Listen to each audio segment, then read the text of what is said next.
Assalamualaikum warahmatullahi wabarakatuh. Waalaikumsalam warahmatullahi wabarakatuh. Waalaikumsalam warahmatullahi wabarakatuh. Kami dari kelompok 3 akan mempresentasikan tentang kompetensi konselor.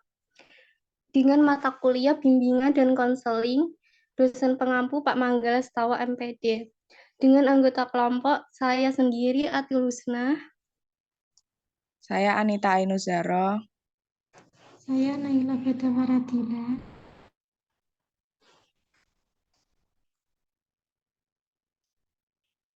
Di sini kami akan menjelaskan tentang poin-poin dari kompetensi konselor.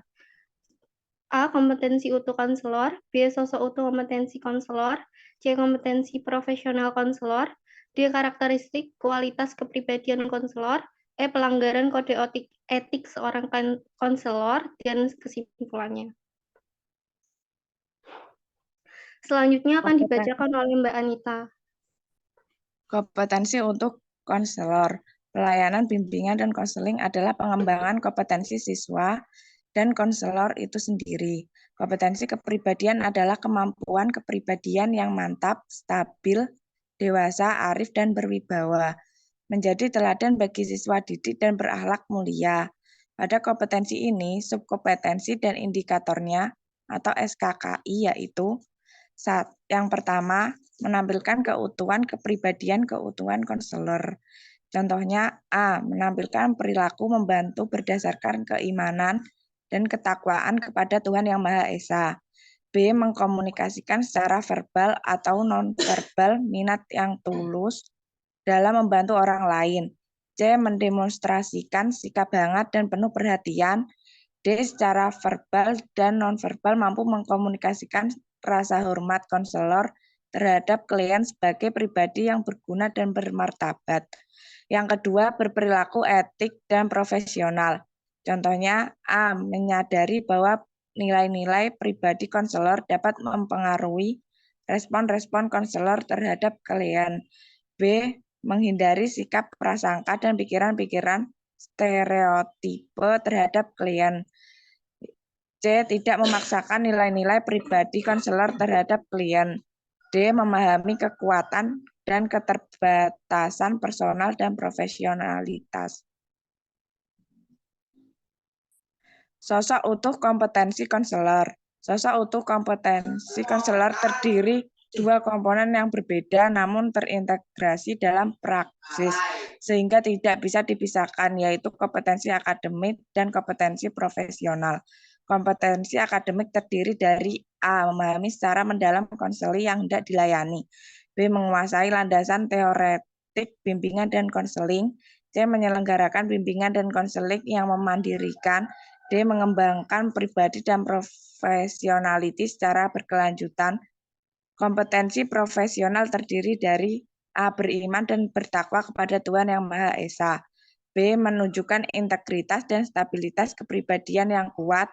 C. Memiliki kesadaran dan komitmen terhadap etika profesional. D. Mengimplementasikan kolaborasi inter di tempat bekerja. E. Berperan dalam organisasi dan kegiatan profesi bimbingan dan konseling. F. Mengimplementasikan kolaborasi antar profesi. Selanjutnya akan dibacakan oleh Mbak Usna. Kompetensi profesional konselor. Kompetensi profesional seorang konselor secara rinci dikemukakan dalam Permendiknas nomor 27 tahun 2008 sebagai berikut. 1. Menguasai konsep dan praksis asesmen untuk memahami kondisi atau kebutuhan dan masalah konseling. 2. Menguasai kerangka teoretik dan praksis bimbingan dan konseling. 3. Merancang program bimbingan dan konseling. 4. Mengimplementasikan program bimbingan dan konseling komprehensif.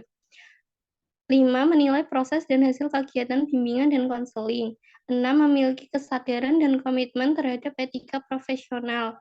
7. Menguasai konsep dan praksis penelitian dalam bimbingan dan konseling. Karakteristik kualitas kepribadian konselor. Karakteristik kepribadian konselor tersebut hal ini dijelaskan oleh Belkin dalam Pujosoewarno 1992 yang dirangkum sebagai berikut. A. Konfrontasi, berarti menghadapkan persoalan kepada konseli. Dengan demikian, konseli akan mengerti secara jelas persoalan yang saat ini sedang dihadapi. B. Tulus, dapat juga dikatakan ikhlas, berarti melakukannya tanpa pamrih. C. Jujur, maksudnya tidak berbohong, mengatakan apa sebenarnya, lahir sesuai dengan batin. D. Hangat, adanya resonansi psikologis yang dapat memberikan kepuasan kedua belah pihak. E. Empati, turut merasakan apa yang dihayati oleh konseli. F. Jelas, dalam memberikan konseling jangan seperti bentuk teka-teki, jangan samar-samar dalam berbicara atau memberikan pengarahan. Maka sebaiknya konselor menggunakan bahasa yang sederhana, mudah dimengerti oleh konseli. G. Polos, artinya tanpa prasangka, kalau sudah ada prasangka terhadap konseli. H. Hormat, memberikan penghargaan kepada konseli, memberikan kebebasan, konseli dibiarkan tumbuh, berkembang, dan mengembangkan potensinya. I. Positive regards, penghargaan terhadap konseli secara positif. Selanjutnya akan dibacakan oleh Mbak Naila. Pelanggaran kode etik seorang konselor. Kode etik profesi adalah pola atau ketentuan atau aturan atau tata cara yang menjadi pedoman dalam menjalankan tugas dan aktivitas suatu profesi. Dasar kode etik bimbingan dan konseling yaitu 1. Pancasila. Mengingatkan profesi bimbingan dan konseling merupakan usaha pelayanan terhadap sesama manusia dalam mengingat profesi bimbingan konseling merupakan usaha pelayanan terhadap sesama manusia dalam rangka ikut membina warga negara Indonesia yang bertanggung jawab. 2. Tuntutan profesi yang mengacu pada kebutuhan dan kebahagiaan klien sesuai dengan norma-norma yang berlaku. Pelanggaran-pelanggaran yang sering terjadi di lapangan. 1. Seorang konselor kadang berfungsi sebagai guru mata pelajaran atau mengajar. 2. Dalam membimbing konselor kadang tidak memperhatikan kebutuhan konseli. 3. Seorang konselor sering tidak bisa menjaga asas kerahasiaan oleh konseli tersebut. 4. Emosional seorang konselor kadang tidak terkontrol sehingga bias ringan tangan atau memukuli konseli. 5. Kadang langsung bertindak semena-mena tanpa konfirmasikan masalah konseli pada yang berwenang. Apabila terjadi pelanggaran kode etik, maka 1. Konselor harus selalu mengkaji tingkah laku dan perbuatannya tidak melanggar kode etik ini. 2. Konselor harus senantiasa mengingat bahwa pelanggaran terhadap kode etik ini akan merugikan mutu, proses, dan hasil layanan yang diberikan, merugikan klien, lembaga, dan pihak-pihak lain yang berkait, serta merugikan diri konselor sendiri dan profesinya. 3. Pelanggaran terhadap kode etik ini akan mendapatkan sanksi berdasarkan ketentuan yang ditetapkan oleh ABKIN. Dengan demikian, dalam pelaksanaan hak dan kewajibannya sebagai konselor harus selalu mengaitkannya dengan tugas dan kewajibannya terhadap klien dan profesi sebagaimana dicantumkan dalam kode etik ini, dan semua itu sebesar-besarnya untuk kepentingan dan kebahagiaan klien. Adapun kesimpulannya, kompetensi ini sangat penting bagi seorang konselor karena konselor dapat datang pada konselor untuk belajar dan mengembangkan kompetensinya yang dibutuhkan untuk mencapai hidup yang lebih efektif dan bahagia. Peranan seorang konselor adalah menggunakan semua kompetensi sebagai landasan pada membantu konseli. Belkin dalam Pujosoewarno 1992 melukiskan bahwa karakteristik konselor atau guru bimbingan dan konseling yang baik akan mempunyai arti penting dalam memberikan layanan pada konseli. Belkin menggambarkan karakteristik yang baik mampu menumbuh kembangkan kemampuan konseli. Selanjutnya sesi tanya jawab, kami membuka 3 pertanyaan. Silakan teman-teman yang ingin bertanya. Perkenalkan, saya Laila Kodrina Safira dari kelompok 8 izin bertanya. Apa saja jenis keterampilan interpersonal yang penting bagi seorang konselor?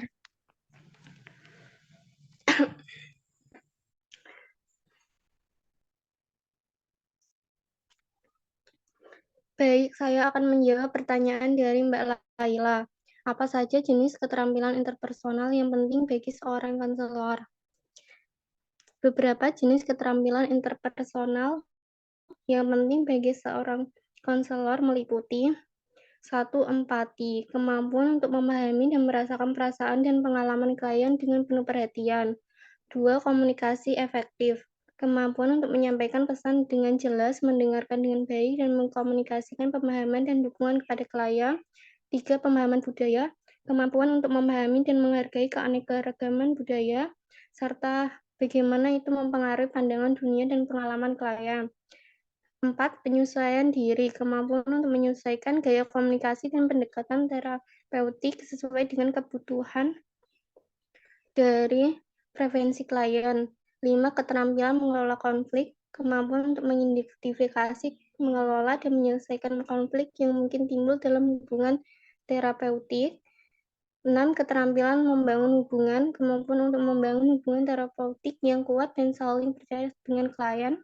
7. Keterampilan pemecahan masalah, kemampuan untuk membantu klien mengidentifikasi masalah, mengeksplorasi solusi, dan mengembangkan strategi untuk mengatasi tantangan dalam kehidupan mereka. Gimana Mbak Laila? Baik, sudah paham. Terima kasih.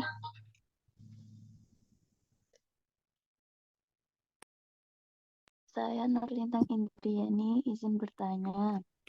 Mengapa seorang konselor harus memiliki keterampilan dalam melaksanakan pelayanan konseling? Baik, saya akan menjawab pertanyaan dari Mbak Lintang. Karena dapat sedikit banyak menjamin keberlangsungan suatu proses konseling untuk mencapai tujuan konseling. Bagaimana Mbak Lintang? Baik, terima kasih.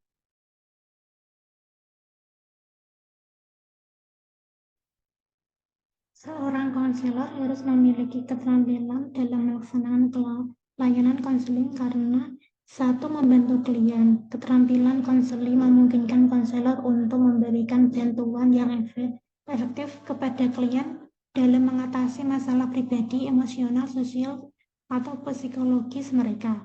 2. Membantu hubungan terapeutik. Keterampilan konseling membantu konselor dalam membangun hubungan terapeutik yang kuat dan saling percaya dengan klien yang merupakan landasan penting untuk perubahan positif dalam proses konseling.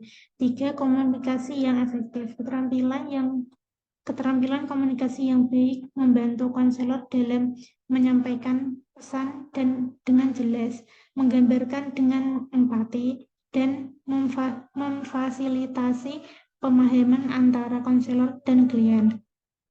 4. Pemahaman yang mendalam. Keterampilan dalam mengevaluasi, menganalisis, dan memahami situasi klien memungkinkan konselor untuk menyediakan layanan konseling yang sesuai dengan kebutuhan individu klien. 5. Pengelolaan krisis. Keterampilan dalam mengelola situasi krisis atau keadaan darurat memungkinkan konselor untuk memberikan dukungan yang efektif dan segera kepada klien yang membutuhkan bantuan mendesak. 6. Etika profesional. Keterampilan konseling juga mencakup pemahaman yang kuat tentang etika profesional dalam praktik konseling, termasuk privasi, kerahasiaan, dan kepatuhan terhadap kode etik profesi konseling. 7. Pengembangan keterampilan. Melalui keterampilan konseling, konselor dapat terus mengembangkan diri mereka sendiri, meningkatkan keefektifan praktik mereka, dan tetap relevan dalam bidang konseling yang terus berkembang. Ditutup saja untuk presentasinya. Sekian presentasi dari kelompok kami. Apabila ada salah kata, mohon dimaafkan. Assalamualaikum warahmatullahi wabarakatuh. Waalaikumsalam warahmatullahi wabarakatuh. Waalaikumsalam warahmatullahi wabarakatuh. Salam.